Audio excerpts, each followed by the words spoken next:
Listening test. You will hear a number of different recordings and you will have to answer questions on what you hear. You will have time to read the instructions and questions and you will be given time to check your work. All the recordings will be played once only. The test is in 4 parts. Now turn to part 1. First, you have some time to look at questions 1 to 5.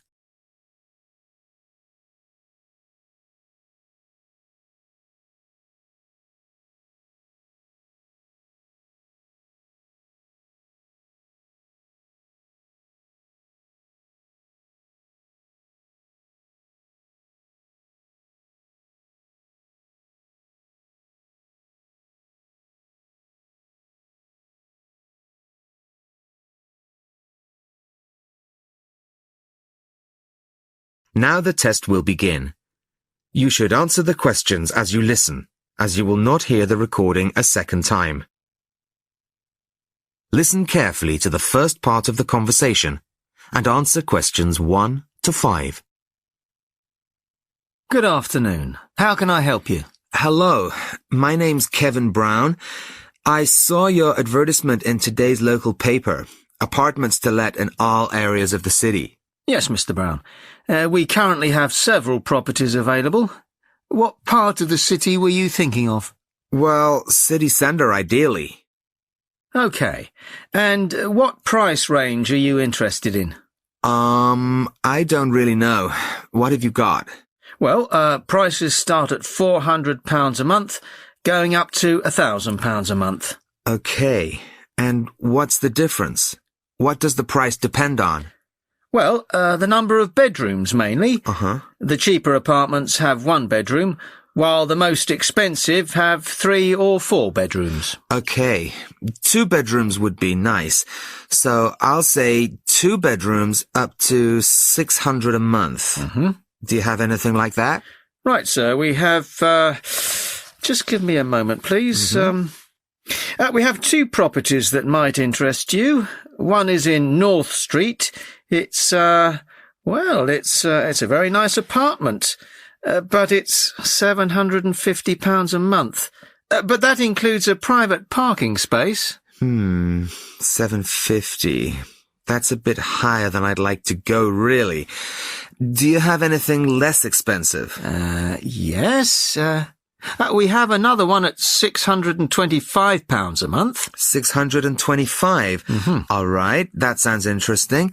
Where is it? It's in Cornell Road, at number 12B. I don't know that. How do you spell it? It's Cornell. It's near the park. I've never heard of it, but I'm sure I'll be able to find it on a map. Before you hear the rest of the conversation, you have some time to look at questions 6 to 10.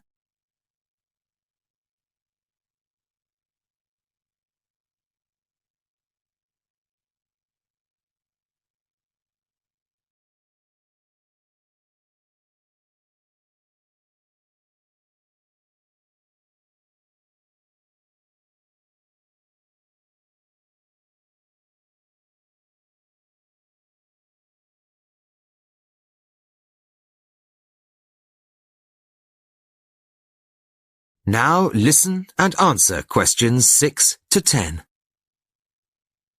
So, would you like to see the apartment, sir? Yes, I would. I'd like to rent somewhere fairly soon. Mm-hmm. Would tomorrow be possible? Sorry, I'm afraid nobody is available all day tomorrow. It's quite a busy time of year for us. I see. But if you're free later today, you could see it at 5:15. Sure, no problem. I could manage that. Okay. So that'll be 5:15 with my colleague Jason. He'll meet you at the apartment. That's fine. And one more thing. What do I need to provide to rent an apartment with you? What documents, that kind of thing? Yes, of course. Do you have a job? Yes, I work in a travel agency. Well, a reference letter from your employer, saying you work for them, and a deposit, which is 1 month's rent plus a fee of £60. What's that for? It's an administration fee to cover the cost of preparing the contract. Okay. And one last thing. When would this apartment be available? It's empty now, so you could move in as soon as the contract was signed. That's great. Thanks very much indeed. Bye. Goodbye, Mr. Brown. That is the end of Part 1. You now have 30 seconds to check your answers to Part 1.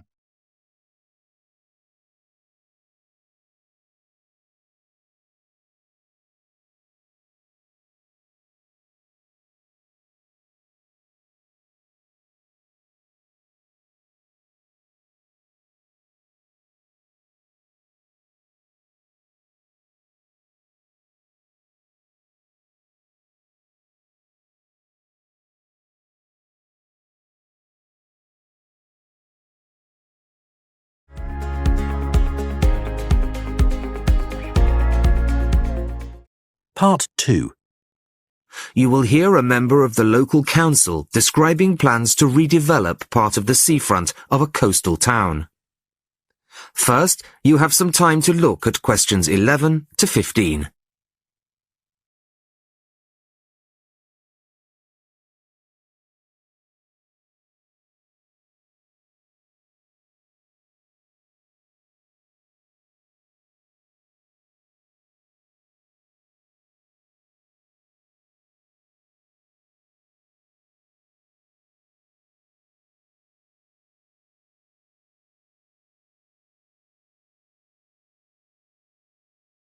Listen carefully to the first part of the talk and answer questions 11 to 15. Good evening, everybody. I wasn't expecting to see so many people. Clearly, this is an issue of great local interest. Thank you all for coming. Well, as you all know, I've come to talk about the council's plans for redeveloping the western part of the seafront. Firstly, of course, the Queen's Parade shopping centre is to be demolished. It was built on the cheap and in a hurry in 1953 and recently came third in a national newspaper's ugliest buildings in the country list, so I don't think anybody's going to miss it. The question was, what do we replace it with? Well, after consultations with the local community, we decided, as I'm sure most of you are aware, to replace it with a complex of small shops and workshops, plus a 3-screen cinema. We particularly didn't want another bland glass and steel shopping centre full of the same old chain stores as every other town centre. No, this is our chance to do something just a little bit different. I'll start at the top. On the 3rd floor will be a cafe and a restaurant. Part of this will be open air, so people can enjoy a meal or a cup of coffee in the fresh air, weather permitting, of course. Below this will be the cinema, and below that, on the 1st floor, will be some much-needed council offices. We're getting very cramped in the town hall, I can assure you. On the ground floor will be 20 small shop units, ranging in size from 20 to 50 square metres. Also on the ground floor will be 5 workshop spaces, which we hope will attract small manufacturing businesses back to the town centre, providing some additional local employment. Underneath the centre will be an underground car park. Not a great big car park like in the present centre. Our aim is that most visitors to the centre will come on foot or by bus. In fact, the car park will be restricted to people working in the centre and disabled visitors. Then, and perhaps this is the most exciting part of the project, the beach in front of the new complex is going to be completely transformed. We're going to extend the beach. Yes, extend it. 10,000 tons of sand is going to be brought in to make it into a proper beach, instead of the dirty little strip of sand it is now. As well as being for the enjoyment of local people, we're hoping that a decent beach will attract more visitors to the town, and that has to be good for local businesses. Before you hear the rest of the talk, you have some time to look at questions 16 to 20.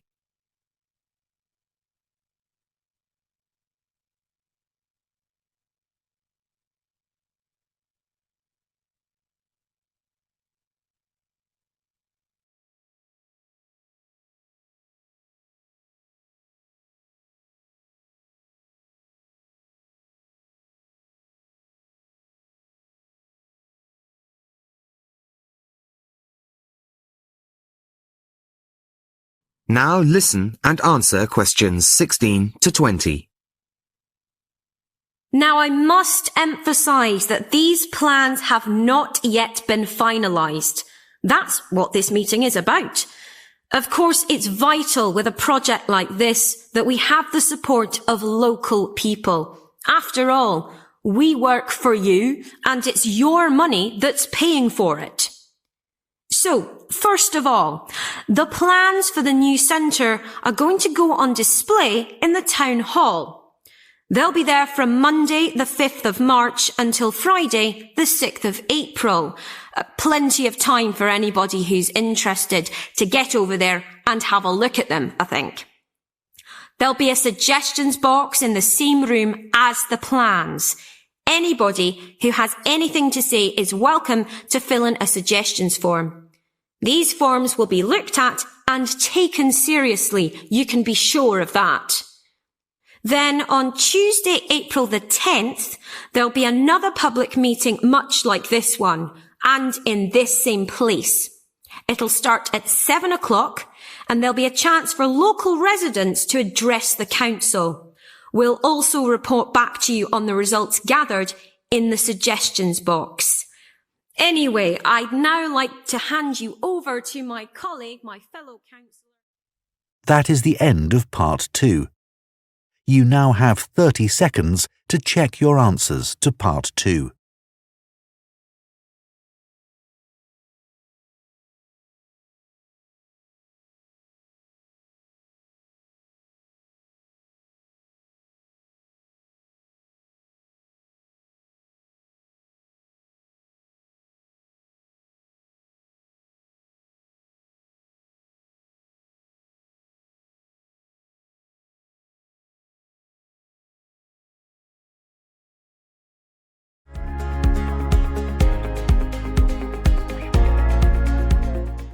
Part 3. Maria is a student at university. She has handed the first draft of an essay to her tutor. The tutor has read it, and now they are discussing ways the essay can be improved. First, you have some time to look at questions 21 to 25.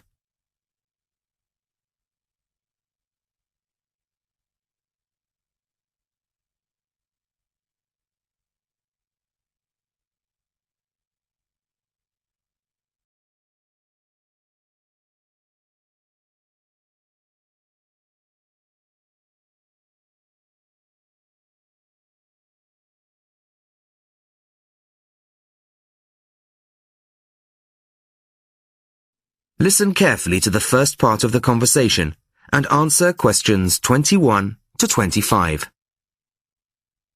Well, Maria, I have to say I was quite impressed by your essay. It's a big improvement on the last one. Really? I'm glad.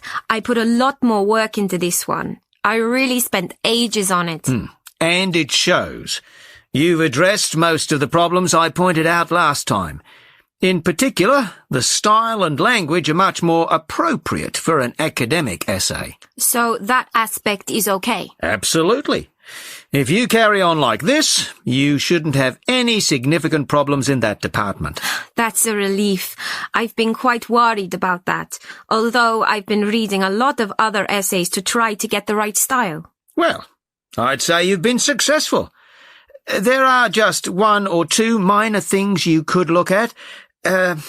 Your punctuation's quite basic. It's really just full stops and commas. And parentheses. Brackets? Yes, brackets if you prefer. In academic writing, these are best used only occasionally, if at all. You use them rather too often. Okay, I see. And I'm sorry to mention it, but your spelling. I know, but I'm working on a foreign computer. The spell checker doesn't work for English. Are you sure? Have you tried changing the setting to English? No, I haven't. Well, I should see if that's possible. I haven't marked you down this time, but, well, some of my colleagues are a bit old-fashioned about spelling. I'd try to get that sorted out if I were you.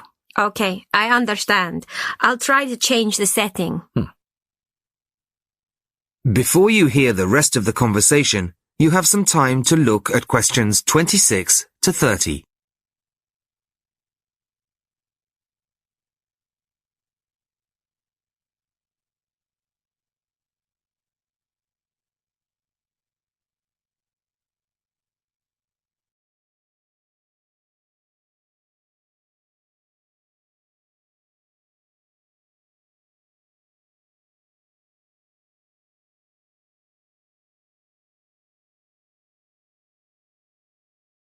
Now listen and answer questions 26 to 30. The only major problem I have with the content of your essay is the introduction. The introduction should, well, introduce the theme of the essay. You've put some of the most important points there. For example, this bit. The statistics about the growth of railways in the 1850s. That really should go in the main body of the essay. And so should this paragraph about changes in patterns of employment. In general, I'd say your introductory section should be no more than half as long as it is at the moment. Okay. And I should move those points forward? Precisely. And going back to the railways, they're one of the most significant factors for change in this period. But apart from those statistics in the introduction, you only briefly mention them. I'd like to see a lot more on that, and the influence the expansion of the railways had on patterns of social and economic behaviour. You mean how with the railways people could travel to find work and could meet people from other areas? Exactly. Then in the midsection, well, it's not a big thing, but this quotation from the Times. You think it's too long? Well, you said it. I couldn't think of a way to shorten it. Do you think it's really necessary? You mean I could just get rid of it? Yes. You've already made the point and backed it up with other evidence. The quotation's redundant, really. Okay, well, that'll be easy. There were various other minor points, which I've noted in the margins. You can look at those later. But moving forward to the end here, I wasn't quite sure what this meant. The final paragraph? Yes. Are you saying that, on the whole, the changes of the mid-19th century tended to improve the lives of ordinary people or not? It's not very clear. It's not? No, it isn't. I'd add a few lines clarifying your position. Okay. When do you want the final draft? No, the end of term will be fine. But there was just one other thing, the bibliography. Did you really read all these books? No. Just the books you actually consulted will be fine. You don't need to include everything ever published on the subject. Right, okay. Thanks. Bye. Goodbye. That is the end of part 3. You now have 30 seconds to check your answers to part 3.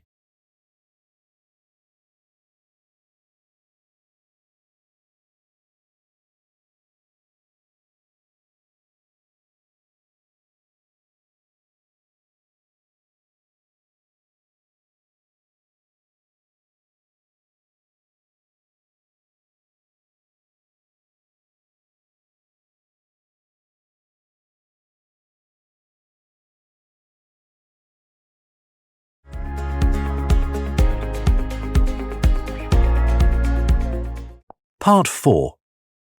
You will hear a talk about stray cats. First, you have some time to look at questions 31 to 40.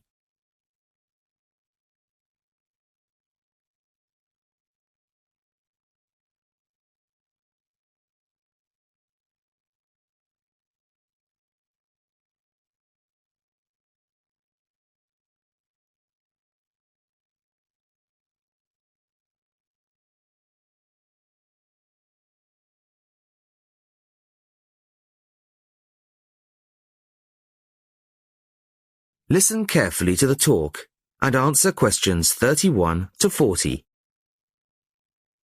Good evening. I'd like to introduce Laura Dunkswell of the Feral Cat Association. Laura has just returned from spending 3 months in Italy, where she has been working with local organisations to improve conditions for some of the estimated 1.5 million ownerless cats currently thought to be at large there. Thank you very much. The principal problem regarding this issue is much the same in Italy as it is in other countries. Public awareness. The general public have become so used to the sight of ownerless cats in poor condition wandering their streets that they simply don't recognise it as a problem.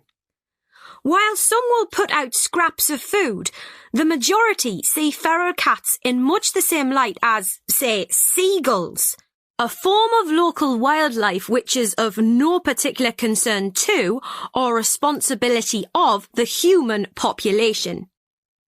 Of course, there are plenty of individuals who do take responsibility for cats in their areas, providing appropriate food, emergency veterinary treatment, and perhaps indoor shelter.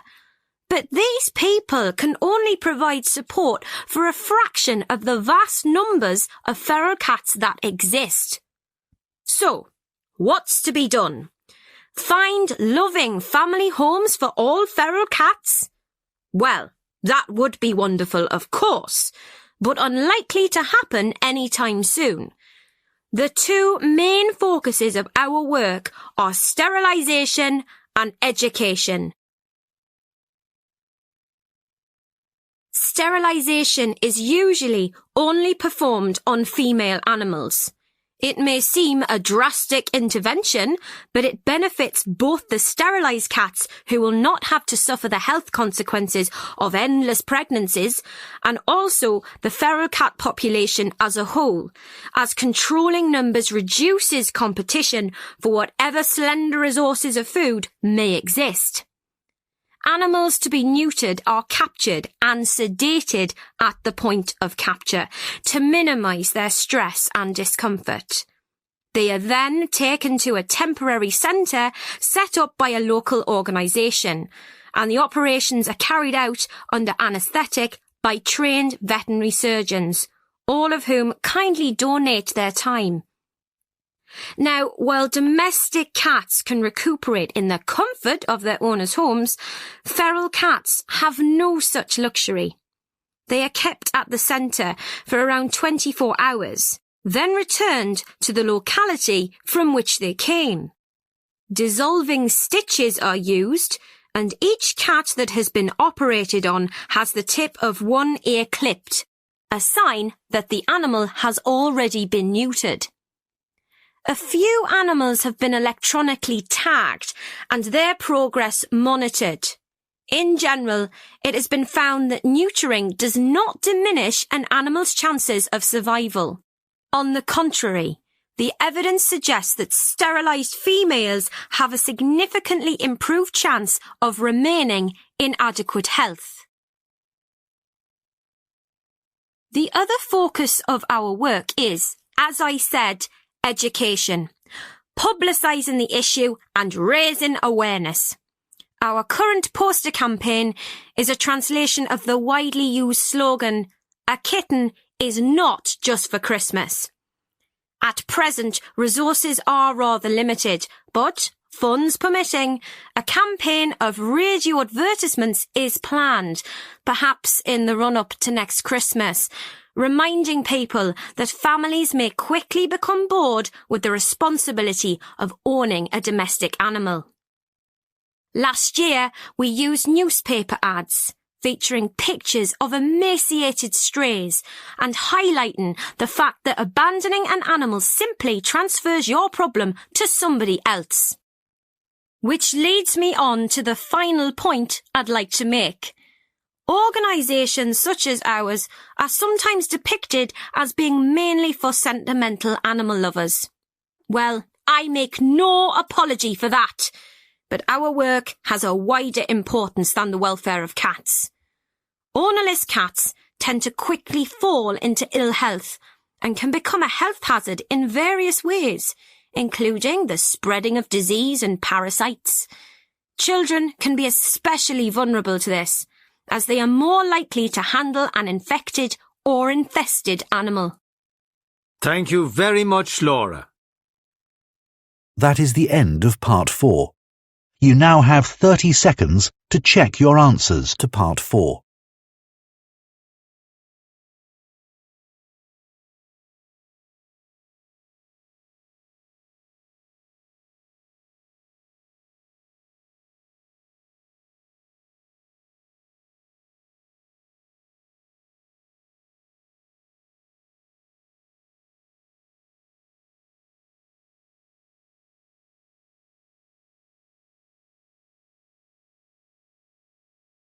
That is the end of the listening test.